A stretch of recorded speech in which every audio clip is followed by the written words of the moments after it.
देवता तथा दैत्यों द्वारा समुद्र मंथन। श्री पराशर जी कहने लगे, हे मैत्रेय, तुमने इस वक्त मुझसे जिसके संबंध में पूछा है वह लक्ष्मी जी का इतिहास मैंने भी मरीचि ऋषि द्वारा सुना था। वह सब मैं तुमको बतलाता हूँ, तुम सावधान होकर इसको सुनो। एक समय शंकर जी के अंश अवतार श्री दुर्वासा जी भूमंडल पर विचरण कर रहे थे। भ्रमण करते समय उन्होंने एक विद्याकारी के हाथों में संतानक पुष्पों की एक सुंदर माला देखी। हे ब्राह्मण, वह माला विद्याकारी से दुर्वासा जी ने ली और अपने मस्तक पर डालकर वहां विचरने लगे। तभी उन्होंने ऐरावत हाथी पर बैठे देवताओं के साथ शचीपति इंद्र को आते देखा और वह माला इंद्र के ऊपर फेंक दी। देवराज इंद्र ने माला लेकर ऐरावत हाथी के मस्तक पर पटक दी। उस समय वह ऐसी शोभायान मान लग रही थी मानो कैलाश पर्वत के शिखर पर श्री गंगा जी सुशोभित हो। फूलों के सुवास से आकर्षित होकर मंदाद ऐरावत ने उसको अपनी सूंड से सूंघ कर पृथ्वी की तरफ फेंक दिया। हे मैत्रेय, यह देखकर मुनि श्रेष्ठ भगवान दुर्वासा अति क्रोधित हो गए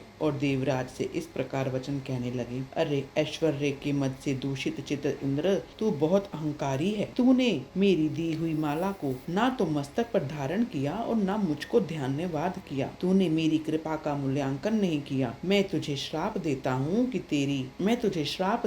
कि तेरा त्रिलोकी वैभव नष्ट भ्रष्ट हो जाएगा। तूने मेरा अपमान किया है। यह देखकर अपने ऐरावत हाथी से उतरकर इंद्र मुनिवर दुर्वासा जी की अनुनय विनय करके उन्हें मनाने लगे। इंद्र के मनाने पर दुर्वासा जी बोले, हे इंद्र, मैंने कृपालु हृदय नहीं हूँ, मेरे मन से क्षमा का स्थान नहीं बना। तुम जानते हो कि वे मुनिजन जो तो दूसरे ही होते हैं जिनके हृदय में क्षमा का स्थान होता है। मैं तो दुर्वासा हूँ और क्षमा करना नहीं जानता। हे इंद्र, गौतम आदि दूसरे मुनिजनों ने व्यर्थ ही तुझको मुंह लगा लिया। दया की मूर्ति विशिष्ट आदि के स्तुति करने से तू इतना अहंकारी हो गया कि आज मेरे अपमान पर भी उतर आया। क्या तुझे नहीं मालूम कि आज त्रिलोक में ऐसा कौन है जो मेरे जटा कलाप और टेढ़ी भ्रुकुटी को निरख कर भयभीत ना हो जाता हो? क्यों बार बार अनुनय करके ढोंग करता है? तेरे इसे कहने सुनने से कुछ नहीं हो सकता। मैं तुझे कदापि क्षमा नहीं करूंगा। श्री पराशर जी कहने लगे,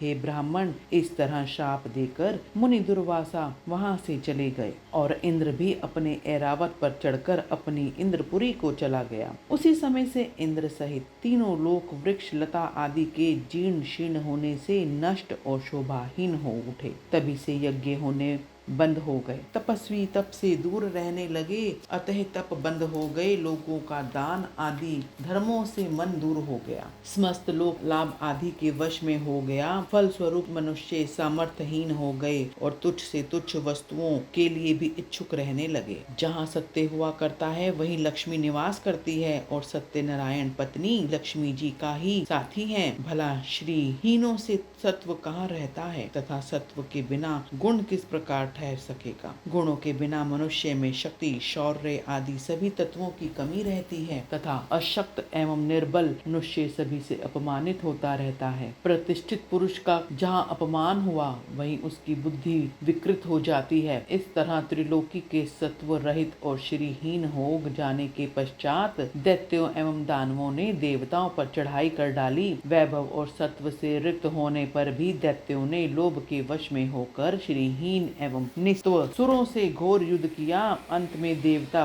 पराजित हो गए और दैत्य विजयी हुए। पराजित होकर इंद्र आदि संपूर्ण देवतागण अग्नि को अगुआ बनाकर महाभाग पितामह ब्रह्मा जी की शरण में पहुँचे। देवताओं द्वारा संपूर्ण वृतांत सुनने के पश्चात ब्रह्मा जी उनसे बोले, हे सुरों, तुम दैत्यों के दलनकारी भगवान श्री विष्णु की शरणागत जाओ। वे संसार की उत्पत्ति, पालन और संहार करने वाले हैं, किंतु कारण होकर भी इनके कारण नहीं है, और जो अजन्मा है लेकिन कार्य रूप में परिणत हुए प्रधान तथा पुरुष के कारण है और अपनी शरण आने पर वे अवश्य तुम्हारा उद्धार करेंगे। श्री पराशर जी कहने लगे, हे मैत्रेय, संपूर्ण देवताओं को युक्ति बतलाकर लोक पितामह ब्रह्मा जी भी सब देवताओं के साथ क्षीर सागर के उत्तरी कूल पर पहुँचे और विष्णु जी की स्तुति करने लगे। हे अच्युत, सर्वाधार, सर्वरूप, सर्वेश्वर, सर्वभूतात्मन विष्णु, हम भक्तों पर दया कीजिए। कीजिए और प्रसन्न होकर दर्शन दीजिए। ब्रह्मा जी की स्तुति सुनकर समस्त देवता भी विष्णु भगवान को प्रणाम करके कहने लगे, हे प्रभु, हम पर दया करके हमें दर्शन देने की कृपा कीजिए। हे सर्वगत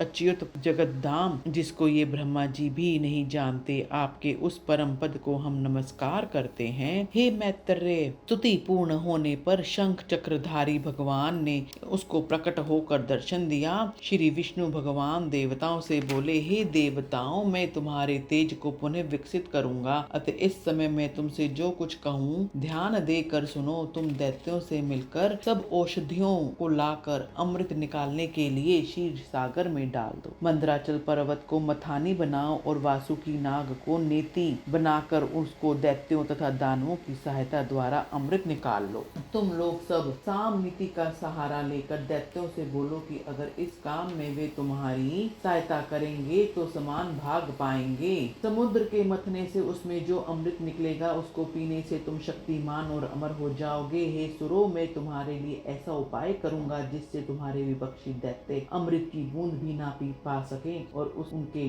भाग में सिर्फ मदिरा आ जाए। श्री पराशर जी की कहने लगे, देवों के देव श्री विष्णु भगवान के कहने पर सभी देवतागण दैत्यों से संधि करके अमृत पाने का प्रयत्न करने लगे। हे मैत्रेय, फिर तो देवता, दानव और दैत्यों ने तरह तरह की औषधियां लाकर उन्हें शरद ऋतु के नभ की सी निर्मल आभा वाले क्षीर सागर के जल में पटक दिया। उन्होंने मंदराचल पर्वत को मथानी बनाया, वासुकी नाग को नेति अर्थात मथानी मथने की रस्सी बनाया और तेजी से सागर को मथने लगे। जिस तरह वासुकी नाग की पूंछ थी उस ओर देवता लग गए और जिस ओर मुख था उस ओर भगवान ने दैत्यों को लगा दिया। क्योंकि दैत्य नाग के मुख की ओर थे, इसलिए नाग के श्वास की अग्नि से को झुलस कर वे अशक्त हो गए और उसके श्वास के विष से बोरा कर अचेत होने लगे तथा देवताओं की शक्ति बढ़ने लगी। हे महाभाग, भगवान विष्णु स्वयं कछुए का रूप ग्रहण करके क्षीर सागर में भ्रमण करते हुए मंदराचल पर्वत के आधार बने, अर्थात मंदराचल पर्वत उनकी पीठ पर रखा हुआ मत्था जाने लगा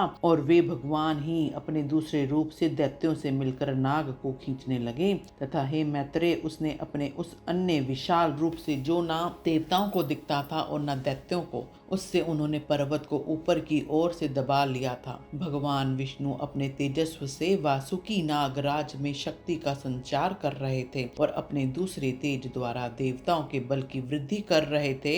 इस तरह देव और दानवों ने क्षीर सागर के मथे जाते रहने से सर्वप्रथम समुद्र में से यज्ञ सामग्री की आश्रय रूपा देवताओं द्वारा पूजित कामधेनु निकली। उसे देखकर सुर असुर दोनों आनंद विभोर हो गए और दोनों टकटकी लगाकर उसको देखने लगे। इसके पश्चात वारुणी देवी निकली। सागर के मथते रहने से अपनी सुगंध से त्रिलोक्य को सुगंधित करने वाला और देवताओं की सुंदरियों को आनंद प्रदान करने वाला कल्प वृक्ष निकला।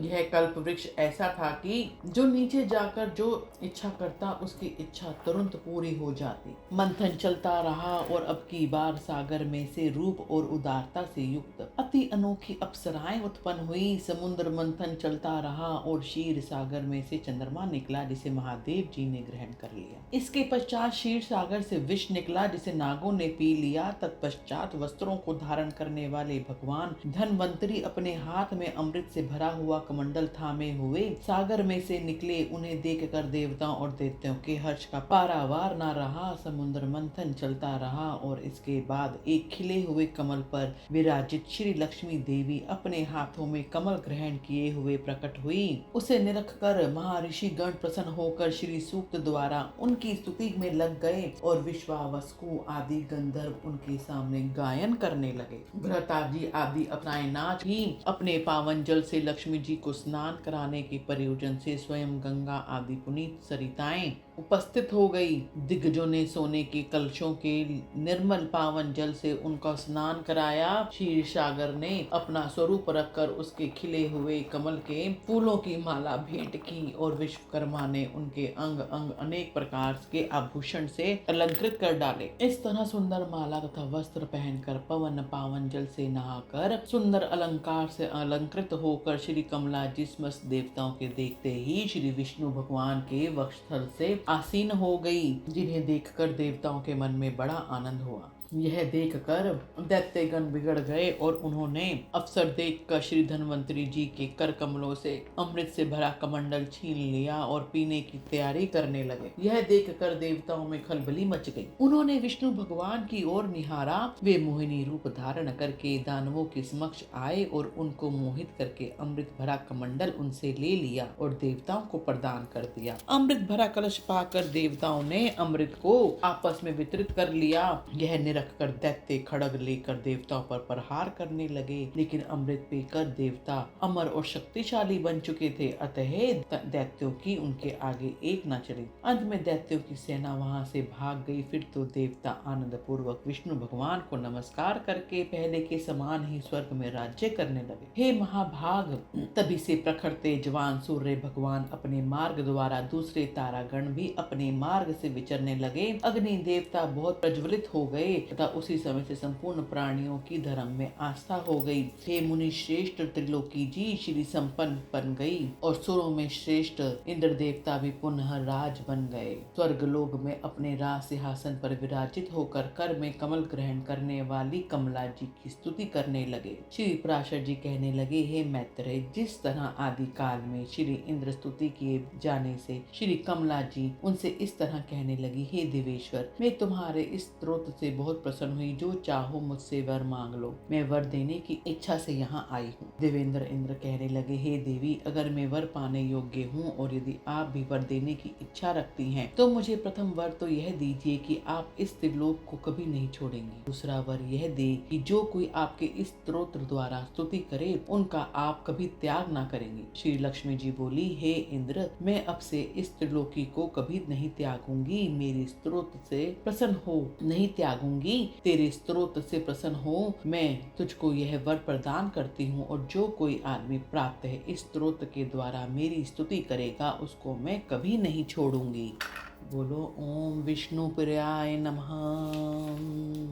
ओम विष्णु प्रियाय नमः।